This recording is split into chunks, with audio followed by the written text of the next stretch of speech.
Greetings, dear suckers. My name's Joe Bob, and I'm very peeved. And welcome back to Scarlet Hollow. Last time, we stumbled into a romance, which we then stumbled back out of. And then, most importantly of all, we set up a little ice cream date with Tabitha. Anyway, we should probably get back to doing less important things. Like trying to find the, missing person. Little things like that. Oh yeah, talking to Daniel again. Over at the church. Daniel. My name is Daniel. It's weird that this part has no sound effects at all. Anyway, we should check out the church. The church? Why? I don't know. Maybe she's seeking religion after what happened. Oh! Or maybe she's seeking out the help of a priest, just in case we need to do any further exorcisms. That would be smart. It's probably not going to be the case. Well, one nice thing about there being no sound effects makes it a lot easier to edit out the parts where I stop to blow my nose or what have you. Anyway, I see what you're thinking. Stella was confronted with evidence of the afterlife, so she might try getting into all that religious stuff. It's worth checking out. I think we'd be barking up the wrong tree, but I guess you're right. There's no point in not being thorough. I wouldn't mind stocking up on some holy water while we're there too. Seems like a good idea to cover all our bases at this point.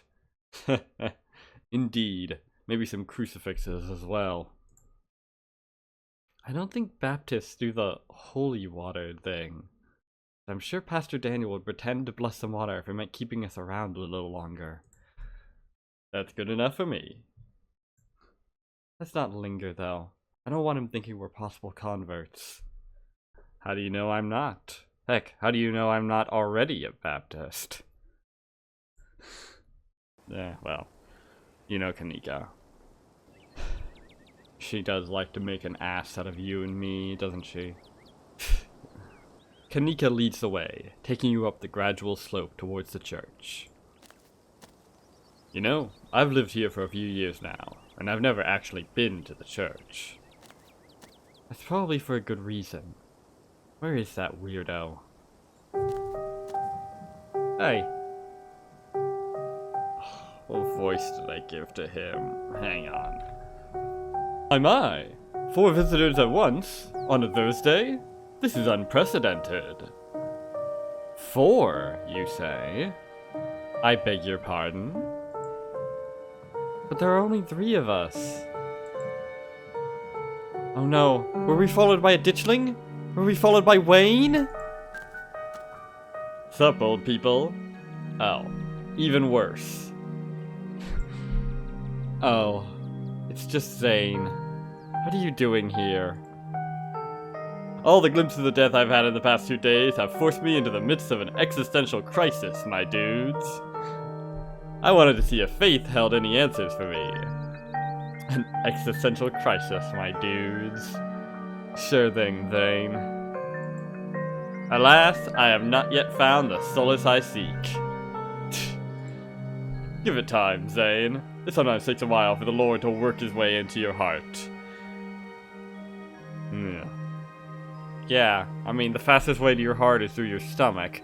And the fastest way to your stomach probably involves crawling all the way up your intestine, so it might take a while.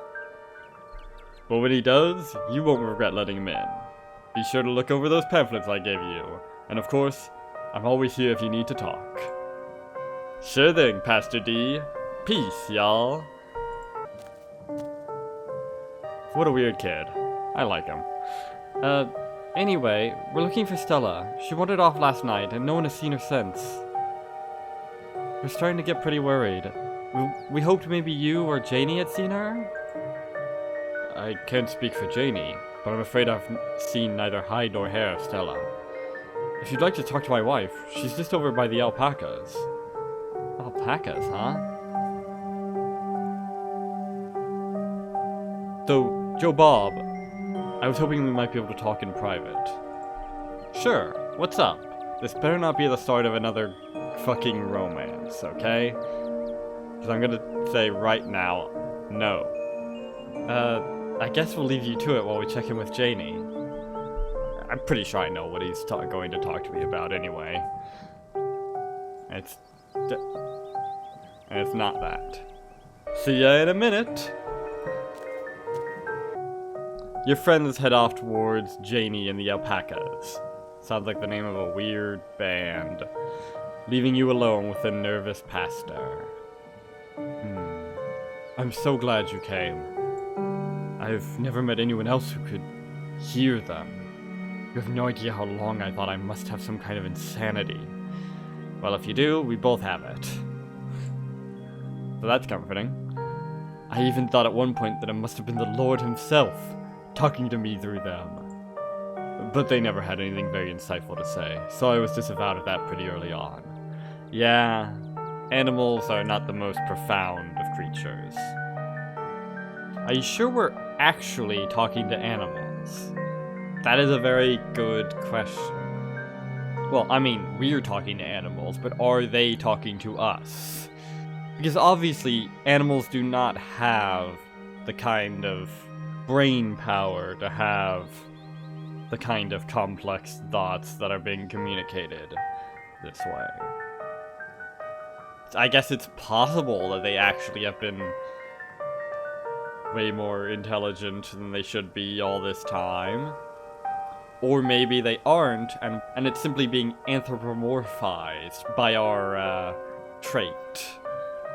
As in the more simplistic thoughts and communication of these animals is being sort of translated into a more human sort of thing.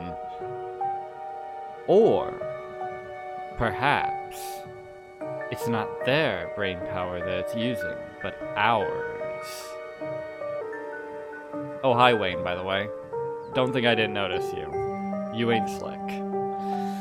Now that I know there are at least two of us, I have no doubt. There have definitely been times in my life when I thought I might just be nuts. But it's so consistent, and I've never exhibited any other signs of insanity. That's not what I was asking. In my most doubting moments, I have considered the possibility that other entities may be using the animals to confuse my faith.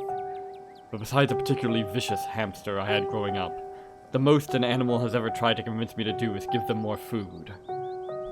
Well, that is the sin of gluttony, I suppose. But that's the animals committing it, not you. Also, what the hell was that hamster trying to convince you of? To kill your family? So I somehow doubt they're puppets for some otherworldly evil. Unless that otherworldly evil wants me to overfeed my pets. Maybe. But again, that's not quite what I asked. Have we been cursed? Why do we suffer this fate? Suffer? I don't think it's a curse. It can be annoying at times, but so can talking to people. True enough. Not that I feel that way very often, of course. As a servant of God, I am always ready and willing to talk with my fellow man about anything they need to discuss. Oh yes, of course. I'm sure. Spiritually, I've always rationalized it as God's sign that I should spread his word to even the beasts of his world. Well... fair enough, I suppose, although I'm not certain his word is precisely suited to such things, because, well, it's a covenant with humanity specifically, eh?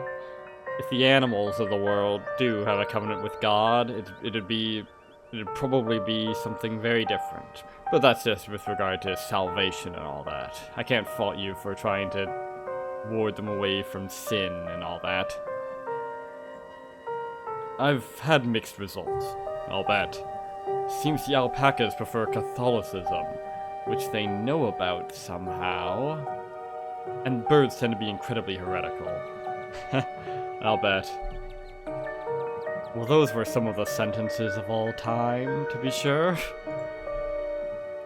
I wish I could approach a scientist about this without becoming a research experiment. And I feel like people kind of overhype the terrible things you'll go through if you reveal your gifts and all that. I mean, sure, don't reveal it to the government. That could cause issues, but just some random scientist isn't going to fucking cut you open or anything. In fact, the government probably won't do that. I'm more worried about their incompetence than their malice. Well, there's a certain level at which the two become indistinguishable, but never mind. But I prefer to keep quiet at my doctor's visits. I can't risk being locked away or altered in some permanent way, not when I have a family to take care of. Again, I think you're really overhyping this. I mean, being locked away might happen if they deem you insane, but, well, even then, you're clearly functioning just fine. So I don't think they'd have grounds to non-consensually lock you away in an asylum or something. But I guess I can't say anything to that because the writers of this game are hacks. Anyway, have you met Frou-Frou, Gretchen, Pixel? Of course I have. But I learned early on in life not to let on that I have this gift. At least while other humans are around. So I haven't spoken with any of them. That right. Well, I found the opposite to be efficacious. Though I get the feeling Frou-Frou wouldn't talk to me even if she knew I could understand her. I've tried to befriend the alpacas when no one else is around. Emphasis on tried. They're surprisingly cliquey. Well, they are pack animals. Besides that, I try to maintain a low profile, only chatting with the wildlife when I'm sure no one is looking. Is your gift why you got into the church? It's hard to say. I was raised Baptist by two loving parents, and was always interested in religion. But I've also always known about my talent, so I don't know what came first. Yeah, I guess you don't really know what would happen in your life if you removed even one piece of it, much less a piece as large as that. As they say, if wishes were fishes, then beggars would ride. If anything, though, I'd say I'm religious in spite of the gift. It hasn't exactly been easy to square this with a lot of the religious education I've had. For instance, a lot of religious leaders will tell you that only humans have souls. Well, you and I both know that's not true. Though, I suppose that gets into a whole different conversation about what exactly a soul is. Indeed. But those are conversations that I am glad to leave to the scholars. I'm just a simple small-town pastor. And yet, here you are, with the keys to the kingdom. I don't need to ask the big questions anymore. I just have to help people through their daily lives. Is that right? Is that wisdom or cowardice? Is this why people think you're creepy? Because you have the gift? People think I'm creepy? Funny that you wouldn't notice. I guess they don't exactly say it to your face, but, well. But it's alright. People say all kinds of things. I just have to be patient and persistent. And I know eventually they'll understand that I can be a comforting presence in their lives. Not a creepy one. Maybe if I grew a thicker beard, people would trust me more. Maybe I should get a cool jacket? Yeah, that sort of pseudo-beard isn't doing you any favors here. A cool jacket? I don't know about that one. I hope you don't think the two of us sharing the gift means we're friends. I hope you know that this means the two of us are bonded for life. Best friends. Nobody else understands what it's like to be us. Yeah, fuck it. Actually, hang on. Does Janie know? No. I don't believe there should be secrets between man and wife. So I'll have to tell her one day. There hasn't been a good time yet. There never is. If you keep waiting for a good time to do this sort of stuff, then, well, you'll still be waiting when your bones turn to dust. Building a life in Scarlet Hollow has been a difficult process, and the last thing I need to do is add the stress of her husband being some kind of circus act. I hope you know that this means the two of us are bonded for life. Best friends. Nobody else understands what it's like to be us. I was hoping you'd say something along those lines. Even without my ability, Scarlet Hollow's been a lonely place. I'll have you know I was actually quite popular before I came to town.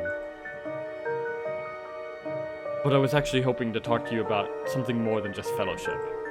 It's Tulip, my daughter. I'm beginning to have suspicions she inherited the gift. Oh. There have been some particularly nasty rats in the church lately, and she said some things that have led me to believe she might be able to understand them. He's interrupted by the sounds of a snapping twig and a high-pitched giggle, partly muffled by the underbrush on the edge at the property. Well, speak of the devil, and she shall appear. Wearing some kind of overall dress, by the looks of it. Tulip! Come out of there! You know you're not supposed to play in the woods. Not supposed to play in the woods. You're barring her from going into the woods? That's child abuse, that is. It would have been horrible if my parents had barred me from going into the woods. That was the only place I would have turned out much worse, certainly. Being chased by a boar builds character. Anyway, Tulip glances back into the woods, quiet as she hesitates. Tulip, are you going to be good, or are we going to skip story time tonight? I'll be good. You don't have to skip story time. I won't go to the woods, I promise. I know you won't, Tulip, because you know it's too dangerous for little girls in there. Why don't you help Mama with the alpacas? It's just about time they got fed. You can give them hay. But hay is for horses. Tulip smiles broadly, seemingly excited by the prospect, and hurries off. Sorry I had to have a firm parenting moment just then. She's been trying to run off into these woods a lot lately, and it's really dangerous, even for adults. Well, I guess, as of late, it has been. There's this massive trash dump not too far past the trees, but it must be at least 50 years old, so it's all grown over and looks like it's part of the landscape. But if you accidentally walk on it, you might find yourself falling into a hip-deep mound of rusty cans and broken glass. How big a trash dump are we talking? Would a weekend of hard work clear it out? Maybe if you had construction equipment and a team of professionals. It's a big area, and I have no idea how deep it goes. In the meantime, I'm just making sure Tulip knows not to go near it. By barring the entire forest from her, I feel like that's a less than effective method, but okay. What were you saying about the church rats? Also, why isn't... Hang on. If it's such a danger, and it's so hard to get rid of, why don't people at least put, warning signs around it? Maybe even a little wall around it. Or at least a fence. What were you saying about the church rats? Yes, the rats. So you and I are used to the sort of chatter we hear from wildlife. It's usually nothing that needs to be paid attention to. But these rats, there's something so sinister about them. And they must be huge, judging by the sound of them scurrying around in there. Must be? You mean you haven't seen them? Then how do you know they're rats? Tulip had never shown evidence of the ability before. She's never responded to the alpacas or engaged in conversations with birds. In retrospect, she could have been hiding it, the way I did growing up. Because I know she's been talking to the rats. She calls them her friends, has been drawing all these pictures of them. Really ghastly things. Is that right? I've tried to bring it up with her, but she just gets this little smile and doesn't say a word. Like it's her fun little secret. It's all innocent enough in the grand scheme of things, but I'm pretty sure they also live out in that trash heap, and ever since she started talking about her friends, she's been trying to sneak out there. Well, isn't that potentially a good thing? Because they would know where the trash heap is, so she wouldn't accidentally trod on it. That's probably fine. I'm concerned she's going to get hurt, or catch some kind of disease. Well, that is a reasonable worry, I suppose. Maybe you should give the rats a bath, then. What have they been saying? They like to try to goad me into crying or becoming depressed. They watch me through unseen holes and make fun of me and try to figure out how to press my buttons. You seem very amused by that. I assume they're not very good at it? It's annoying, but easy enough to block out, especially when I'm praying.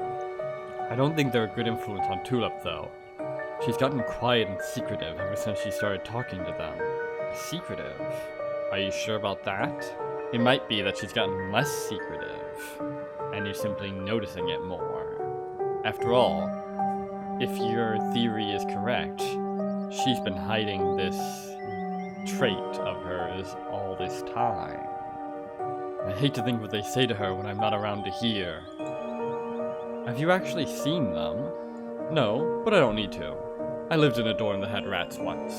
You never see them, but the church has all the signs of an infestation. And there's no mistaking the sound of little creatures stampeding through the walls. Oh, I'm not disagreeing that you have an infestation. I've lifted out some humane rat traps, but they're too smart for them. All it's done is waste peanut butter. That right. Rats are pretty smart, but... Wow. And I caught a possum in one. Poor thing. Possums are never very bright. But at least he got a nice big scoop of peanut butter out of the ordeal. Guess so. Has Janie heard them? She's not in the church very often. She's usually in town doing her jobs until late, and we spend our evenings in the house. It's just me and Tulip all day long. Is that right? Oh. Okay then. I see. Janie knows Tulip has made some strange little friends, but thinks it's an imagination game. I was hoping I'd sort out the rat issue before she could get suspicious, but they're persistent, so I may have to hire an exterminator if I can get the money for one. That won't be traumatizing at all. I hope it doesn't have to come to that. Are you sure they're rats? I think so. The pastor shifts uncomfortably for a moment. I hope so. I'll bet. Have you tried befriending them? Maybe Tulip's onto something. I can't say I'm interested. They don't seem like they'd be very good friends. I don't usually use strong language like this, but I hate rats. Those tails. Yuck. Tails? What about them? I've heard a lot of people talk about how they hate rats, but this is a new one by me, I'll admit. Anyway, aren't you supposed to be spreading God's love to all the creatures of the world? Maybe try and give them a chance, if you can. He shudders. God knew exactly what he was doing when he made rats. They look just as bad as the diseases they carried. Okay. It's not like they carry many more diseases than a lot of animals. It's just that more of them are capable of spreading to humans because of reasons. Similar reasons why rats and mice are used to test a lot of stuff for human uses. Anyway, no way would I want to get cuddly with one, let alone let any of them get close to Tulip. Still, I suppose I could try talking to them. And if that fails, maybe you could lend a hand. I don't want to be too much of a bother. You should probably finish looking for your missing friend first, but I'll be around if you have time to check in later this week. You should talk to Tulip about the gift. I'm sure both of us could have used some guidance growing up. You're right. I grew up with this ability. If anyone can help her understand not to engage with evil little creatures like the rats that are eating God's house from the inside out, it's me. It's not precisely what I meant, but okay. I can handle this. One can only hope, but hope is the first step on the road to disappointment. Out of the corner of your eye, you spot him, Shia LaBeouf. You see Kanika and Avery walking back to the two of you. They must have finished talking to Janie. Janie says she hasn't seen Stella either, so we better get going. Thanks for suggesting we head up here, Joe Bob. We got to feed the alpacas. They were so soft and cute. It was awesome. And Janie says she'll come by the dinner with cookies for the miners. And a few extra for me, of course. She's so nice. She even offered to bring me some since I'm feeling under the weather. Are you now? Hope your talk with the pastor went well. Yes, we had a great conversation. I appreciate you all stopping by, even if it wasn't under the best circumstances. I'll let you all be on your way. And I hope Stella turns up soon.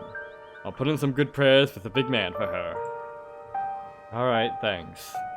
See ya. Kanika and Avery start back down the path to town, and you follow. The smallest church in Scarlet Hollow. The achievement I just got. Is that a the smallest church in Sussex reference? By the band British Sea Power? That's a deep cut. Okay. So, what was that about? He seemed pretty insistent on talking to you alone. Yeah, he didn't say anything weird, did he? Nosy, aren't you? Let the man have his privacy. Did I talk to them about it already?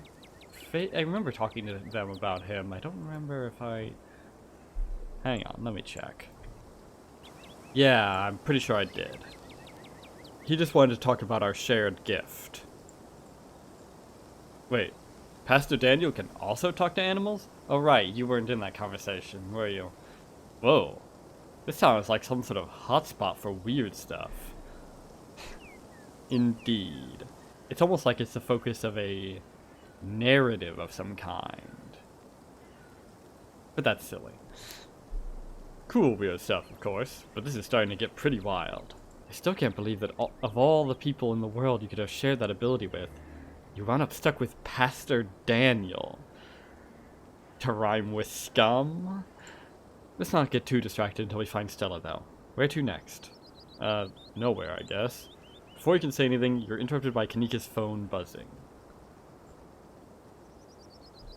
Oh my god, my mom's calling me. When is she going to learn to text? Give me a second. Maybe she just wanted to hear the melodious sound of your voice. I don't know. Hey, what's up? No, still no sign of her. We were going to keep looking a while longer. I'm really feeling okay. I'm not... You're right. Now that you mention it, I do feel kind of tired. I shouldn't push myself. Is that right?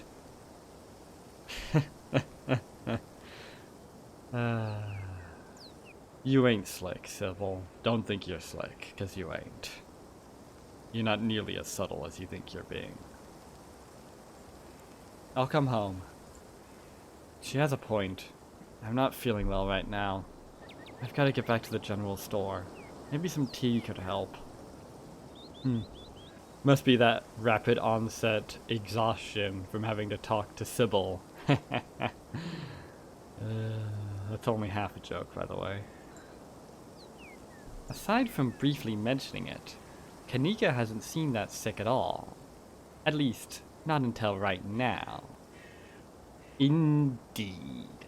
I don't think I needed to be keen-eyed to notice that. Well, then again, perhaps I'm underestimating how many of these traits I have in real life. I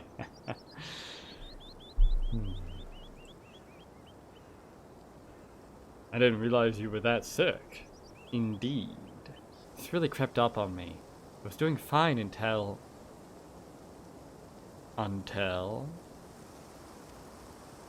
Kanika starts to sway, losing balance in her legs. Indeed. I must have been running on adrenaline. She stumbles, bumping into you before regaining her balance. Wow. And I thought it wasn't subtle before. This is just smacking me in the face with it at this point. Sorry. I think I just need some help getting home. I'll have some tea and maybe lie down, and then we can get back to looking for Stella. Yeah, it shouldn't take us too long to get back. Come on, Joe Bob, let's get moving before she passes out. Are you blind, Avery, or can you see? I really couldn't say. thanks. And sorry. This is embarrassing. Don't mention it. Kanika leans on your shoulder for support, and you help walk her back to the general store. Well then, Sybil certainly is overplaying her hand a mite bit. On a side note, if this whole trait thing is hereditary, I wonder if we're the first of our line, or if we're simply the first to go around talking about it. I don't know. It might not be hereditary. It might be by some other method. Or it might simply be that those rats just actually can talk, and it has nothing to do with that trait. As a matter of fact, well, the game did, after all, go out of its way to tell us that no one besides those two have even been in a position to hear the rats. Now, why would it do a thing like that? Who can say? Anyway, I guess it's time to go and see what play Sybil is trying to maneuver us into. Or rather, it will be. Next time. Next time we will get answers, one way or another. But until then, I have been Joe Bob, and I'm very peeved. And remember, dislike the video, unsubscribe if you're for some reason subscribed, and leave an SE comment in the comment section down below. Fuck you all so much for watching, and so long, suckers. You're gonna be okay, kid.